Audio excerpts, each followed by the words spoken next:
Ladies gentleman, आज शाम को हम फ़हीम अख्तर के कहानियों के मजमूए का लॉन्च करने जा रहे हैं नेहरू सेंटर में। हम सब तालियां बजा के स्वागत करते हैं फ़हीम का।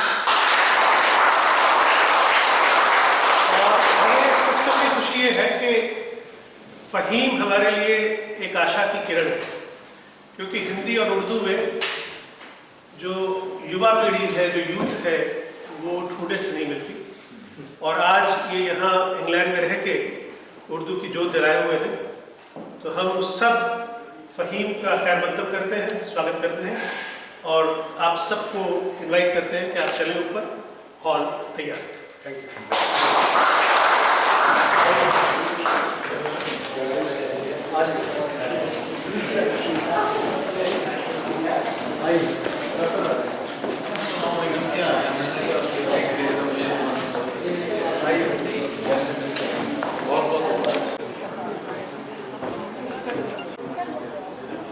दोस्तों, नेहरू सेंटर में आप सबका स्वागत है।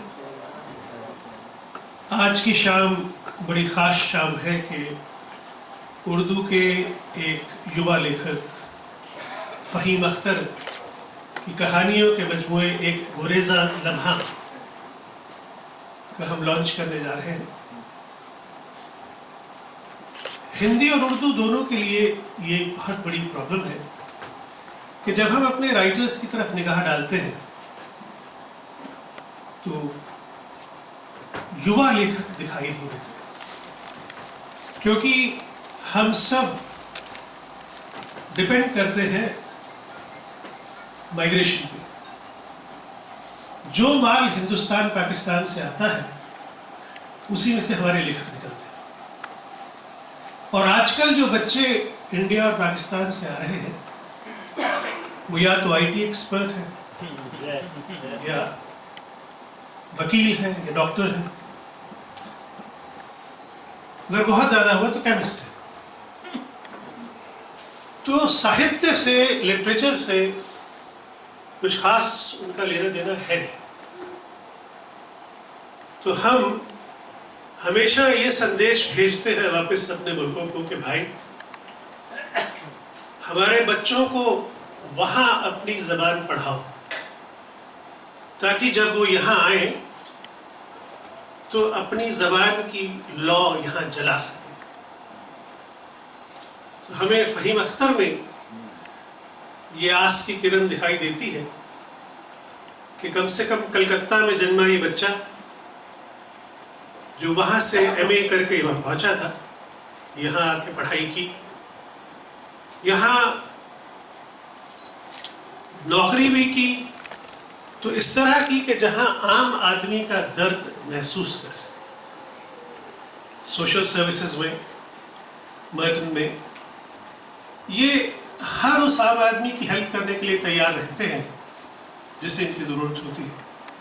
अफसरी नहीं झाड़ते, दोस्ती बनाते हैं, और वही किरदार फिर इनकी कहानियों में आके पन्नों पे इनकी लड़ाई लड़ते हैं, और उन किरदारों के साथ ये रहते हैं, जिंदगी बिताते हैं, सांस लेते हैं, जीते हैं, और उनकी कहानियां लिखते हैं।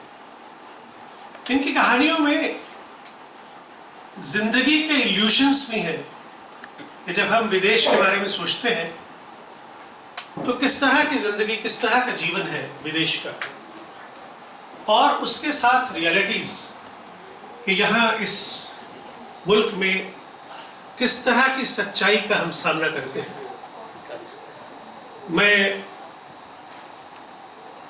एक खास बात ये कहना चाहूँगा कि हमने एक किताब उर्दू से हिंदी में ट्रांसलेट कराई थी, जिसकी एडिटर काउंसलर ज़किया ज़ुबैरी यहाँ बैठी हैं।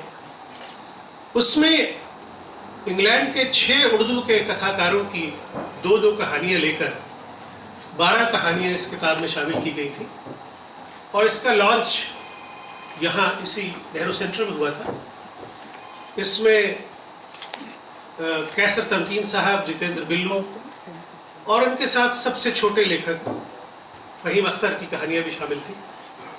तो हमारी कोशिश ये है कि हम यहाँ के उर्दू और हिंदी लिटरेचर के जो बीच में एक गैप स्क्रिप्ट की वजह से है, उसे किसी तरह पाटें और एक ब्रिज ऐसा बनाएं कि उर्दू की किताबें हिंदी में और हिंदी की किताबें उर्दू में अवेलेबल हो सकें। और इस काम में ज़किया जी काफ़ी एक्टिव हैं, उन्होंने कुछ हिंदी की किताबों का उर्दू में ट्रांसलेशन किया है। आपको बताते हुए खुशी हो रही है कि एक किताब और तकरीबन तैयार है, उसका कवर पेज कल परसों तक आने वाला है। तो रज़ा अली आब्दी साहब की किताब है नगमागर, उसका हिंदी में तर्जमा हो चुका है और दिल्ली से उसका प्रकाशन हो रहा है। बहुत जल्दी हम आपको फिर से इनवाइट करेंगे यहाँ रज़ा अली आब्दी साहब की किताब नगमागर, जो हिंदी फिल्मों के गीतकार हुए हैं, उनके गीतों में क्या लिटरेचर है, उनके गीतों के पीछे क्या सोच है, कितनी लंबी पीरियड के जो गीतकार हुए हैं, साहिर, शैलेंद्र, शकील, उन सब के बारे में रज़ा अली आब्दी साहब की बहुत गहरी जानकारी है। तो वो सब यहाँ आपको देखने को मिलेगा।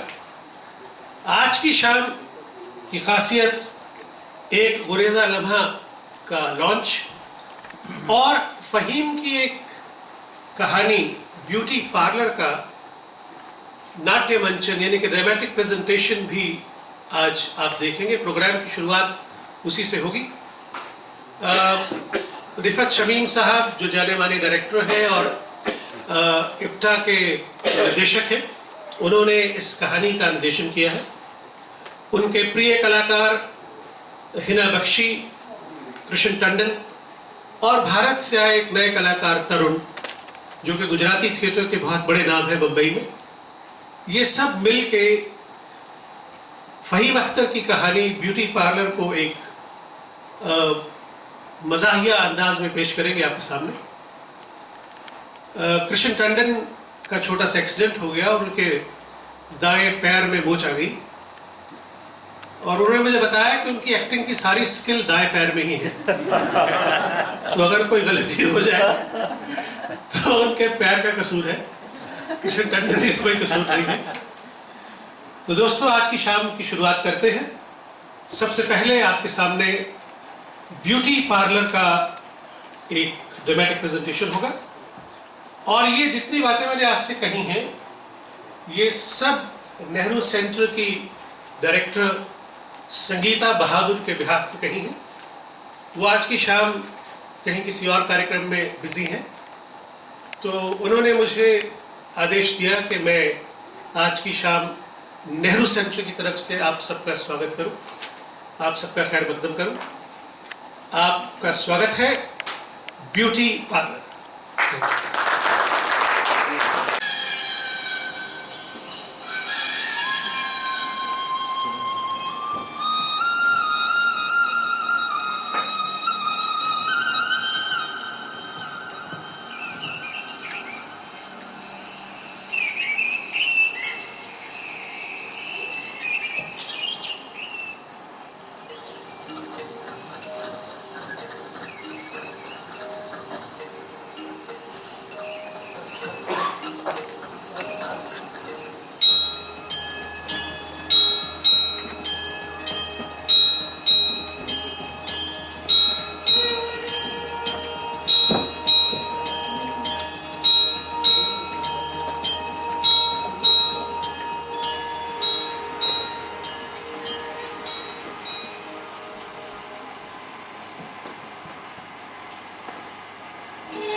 अरे ओ मिर्जा जी, पता नहीं कहा।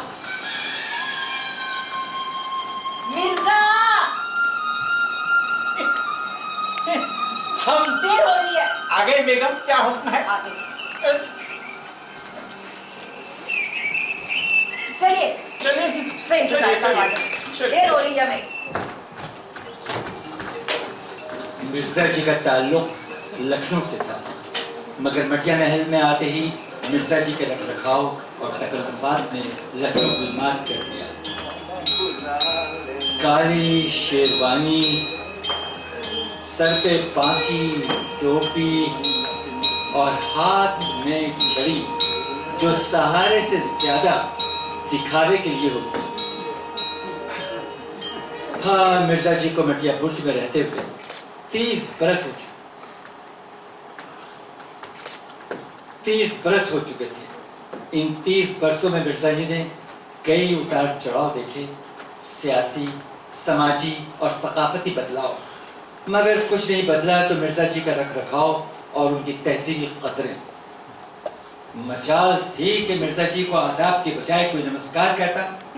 क्या हिंदुस, क्या मुसलमान, बस मिर्जा जी को आदाब कहना मिर्जा जी के लिए शायन शान तो होता ही था, लेकिन कहने वालों को भी हद दर्जा मसरत हासिल होती।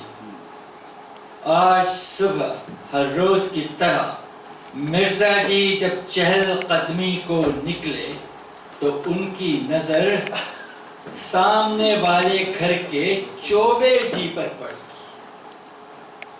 चौबे जी? चौबे जी महाराज, अम्मा इधर इधर इधर। मिर्जा मिर्जा, आगे बढ़ते हुजूर। अम्मा सुनिए, खबर है आपके लिए। कमबख्त बेगम को मायके रवाना कर दिया। मैदान साफ है जी। हाँ हाँ जरूर हाजिर होऊंगा, जरूर हाजिर होऊंगा। और वही हमेशा की तरह महफिल भी जमेगी, शतरंज की बाजी भी जमेगी। हाँ हाँ मिर्जा जी थोड़ा वक्त दीजिए, जरा वो गफूर धोबी है ना अपना, उसकी खबर लेकर हाजिर हुआ।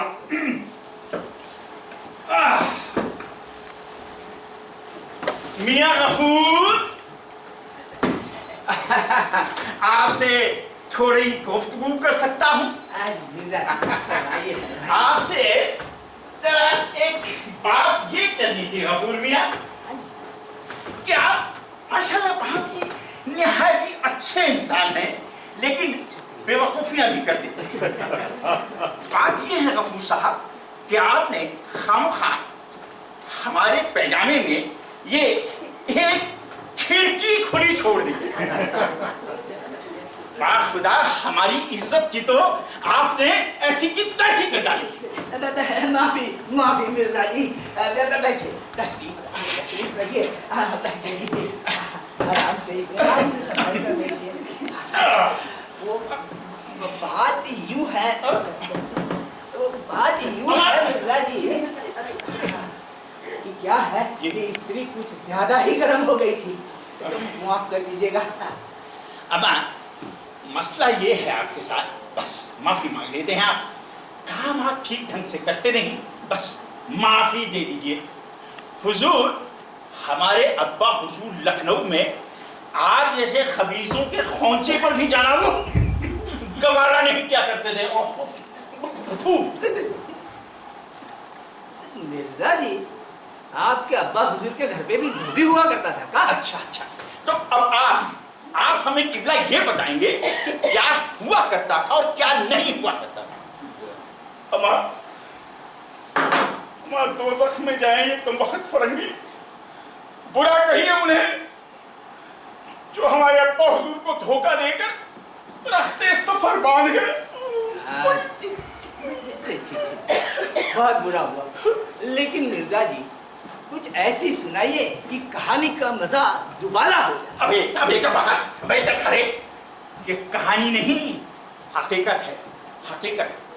आहा हमारे अब्बा हुजूर के जमाने में क्या मजाल कि कुछ परिंदा भी हमारी इजाजत के बगैर पर मार दे। हुजूर रोज शाम को दरबार रखता। क्या तहसीलदार, क्या अफसरान, क्या सिपह सलार, क्या हवलदार, ये तमाम लोग आके अपने इनामात और अपने तोहफे लेकर रुखसत हो जाते।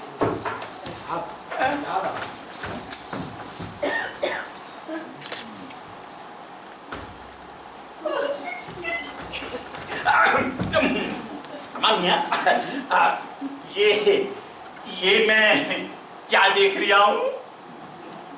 आंख वाले तेरे जोबन का तमाशा देखे। जोबन तमाशा? मामला क्या है? क्या मामला? मामला क्या जी, मेरी तो समझ के बाहर है। धोबी गफूर, ये शंकर हजाम की दुकान पर ये छम छम छम करती हुई ये खूबसूरत लौंडिया कौन थी? खुदा बासी कड़ी में भी उबाल आ रहा है। जी हमको तो आज ही पता चला कि शंकर हजाम की दुकान पे कोई लौंडिया भी आती है। वैसे वो शंकर कह रहा था एक दिन, वो क्या कहते हैं अंग्रेजी में, हाँ beauty parlour. Beauty parlour, beauty parlour. तो अब आया इस भेजे में। तो उसका मतलब ये हुआ तो यहाँ हजामत के अलावा और भी बहुत कुछ होता है। हाँ मिर्जा जी, वही तो मुझे लगता है, यानी कि मेरा तो ख्याल है कि शंकर हजाम की दुकान पर अब हजामत के साथ साथ औरतों के बालों की कटाई भी शुरू हो गई है। बालों की क्या बकवासा है? अमा हद हो गई है। अरे उस अनाई को तो हमारे मुए खमदान को संवारने में हाथ कांपने लगते हैं। हाय हाय हाय हाय हाय हाय हाय, इस नाज़नीन कमसिन खातून के खूबसूरत बालों को क्या खाक संवारेगी?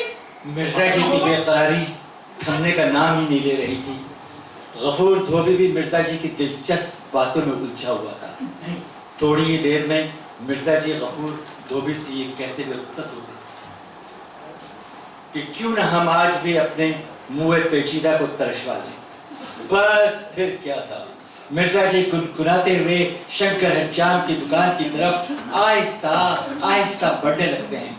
शंकर इस दरमियान अपनी दुकान में सामान वगैरह रखकर सफाई कर रहा है और मिर्जा जी शंकर हज्जाम से इंतहाई शान बेनियाजी से हम कलाम होते हैं।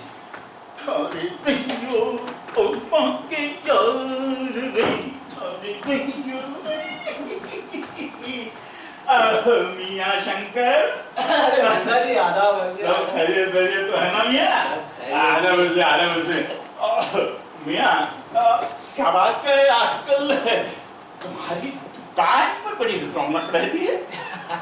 मिर्जा जी वो रौनक तो सब आपके आने के लिए हुई। आइए। वो तो है। हाँ, अरे मामा ये बताओ आजकल तुम्हारी दुकान बदली सी दिख रही है, क्या? वो ऐसा है मिर्जा जी कि आज से हमारी दुकानवा में भगवान की कृपा से हजामत के साथ साथ मालिश का भी बंदोबस्त हुआ है। मालिश? बात सुनो, कहा हो? क्या तुमने मालिश के लिए पहलवान भी रख लिए? अरे पहलवान नहीं रखे हैं, बल्कि एक सुंदर सी चंचल बालिका अपने कोमल कोमल हाथों से आपकी मालिश करेगी।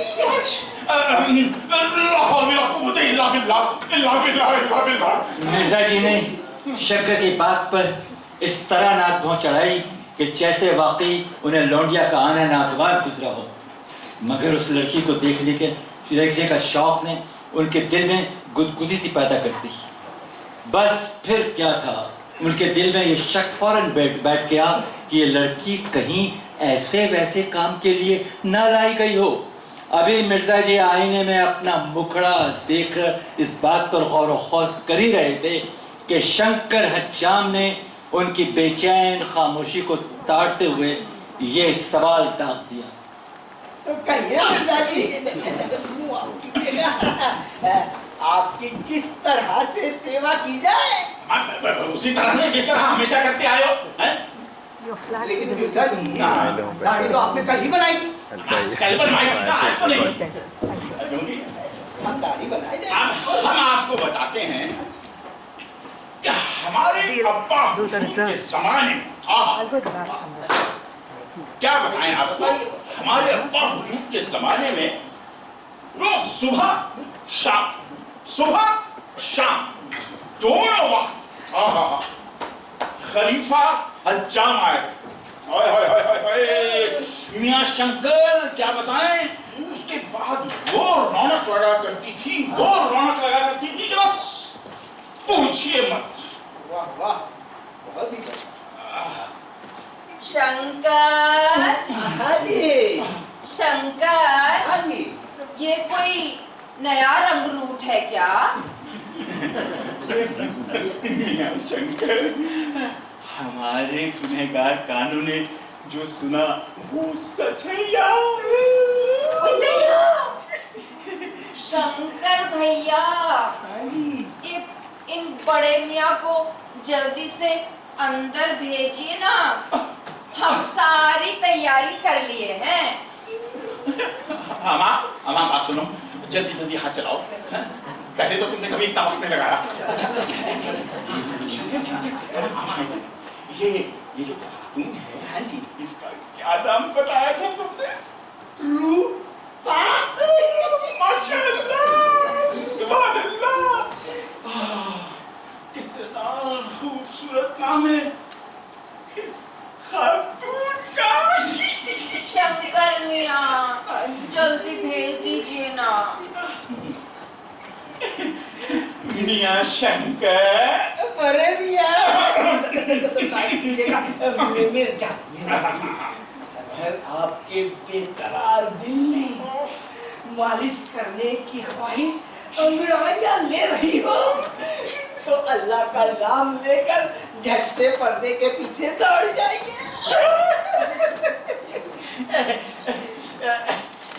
हम हैं मुश्ताक, हम हैं मुश्ताक और वो बेजार। या इलाही ये मामला, ये माजरा क्या है? मियां शंकर, क्या हमसे कुछ कहा इस खातून ने अंदर से? जी जी, रूपा खातून ने आपको अंदर बुलाया है। अंदर से हमें अंदर बुलाया है।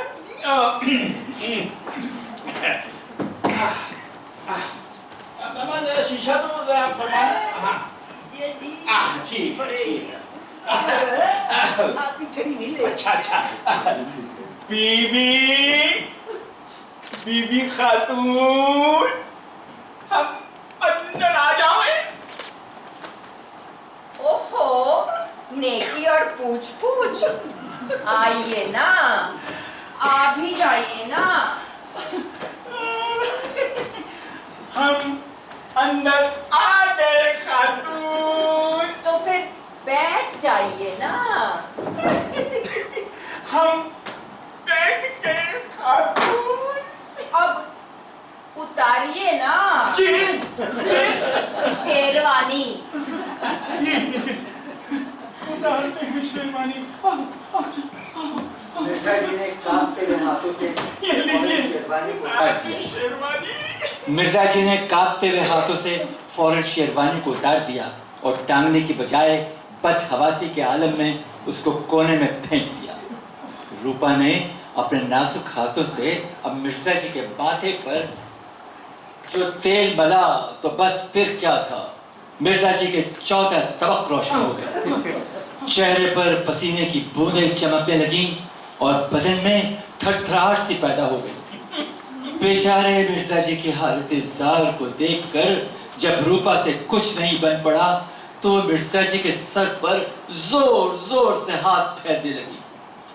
मिर्जा जी बेबस होकर इस तरह कुर्सी से चिपक गए थे कि जैसे अब कभी उठने का नाम नहीं लेंगे। इसी कश्मकश में मिर्जा जी मुब्तला थे कि शंकर ने जोर से खबरदार करते हुए मिर्जा को चौंका दिया। मिर्जा जी, मिर्जा जी, कैसा हो गया? बेगम साहिब आ रही है आपकी। आ रही है। बेगम यहाँ कहाँ से आ गई? अरे बाबा मियां शंकर। ये सुनते ही मिर्जा जी की सिट्टी गायब हो गई। हड़बड़ाकर मिर्जा जी कुर्सी से लुढ़क कर फौरन पास की तरफ खड़े हो गए। शेरवानी को जैसे तैसे बदन पर डालकर मिर्जा जी बेतहाशा दुब दबाकर इधर उधर भाग रहे थे और बेगम हाथ में छड़ी उठाए पीछे पीछे दौड़ रही थी और हमारे मिर्जा बेचारे शाम के मारे गिड़गिड़ाते हुए हाथ जोड़कर माफियों पर माफिया मांग रहे थे। मिर्जा जी, मामा शंकर, तुम कहाँ जा रहे हो? कमबख्त मिर्जा कहाँ? अभी आती हूँ तुम्हें मजा चखाने। मिर्जा जी, बेगम, हाँ आप तो मायके गई थी ना। हम तो यहाँ उस कमबख्त शंकर से हजामत बनवा रहे थे। हजामत बनवा रहे थे। अरे हजामत तो मैं बनूंगी तुम्हारी। देखिए बेगम साहिबा, ये आसिफ नहीं है, हमें माफ कर दीजिए। देखता है तो देखने दो। देखिए ये लोग भी देखिए, लोग क्या कहेंगे? यही ना कि इतने सालों का बूढ़ा बैल आपको शर्म नहीं आई?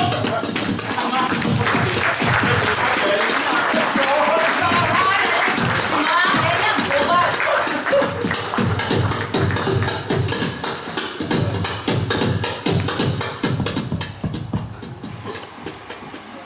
दोस्तों एक बार फिर से जोरदार तालियां।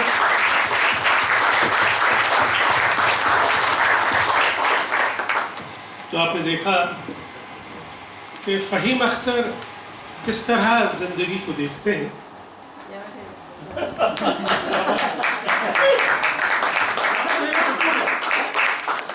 सॉरी, आदावर्स हैं हाजिर में। तो मेरा नाम कृष्ण टंडन है और अभी आपने देखा कि मैं मिर्ज़ा का रोल अदा करता हूँ। शुक्रिया फ़हीम साहब का और शमीम जी का कि ये जितने थोड़े वक्त में इन्होंने हमें ये तैयार करवाया, और पता नहीं कितना हुआ कितना नहीं हुआ ये तो हमारे डायरेक्टर साहब जानते हैं, लेकिन मैं परसों से जिन हालात से गुजर रहा हूँ वो मैं जानता हूँ।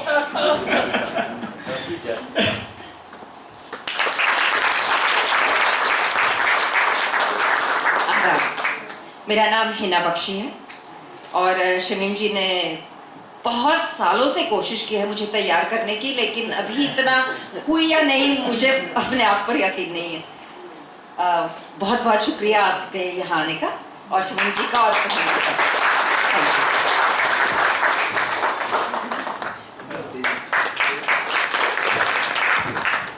मेरा नाम तरुण है, 2 रोल किए मैंने, तो आपको उम्मीद है पसंद आएंगे। डबल रोल मैंने भी किया था। ये मैं आगे कहने ही वाला था। नहीं वो उन्होंने भी 2 अच्छे से 2 रोल निभाए और इनको थोड़ा पीटना कम हुआ, वरना इनको ज़्यादा पीटने की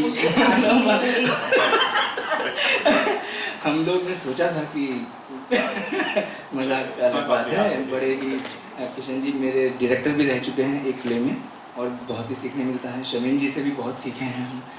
शमीम भाई आप स्टेज पर शमीम जी आपसे इंतजार है कि आप मंच पर आएं।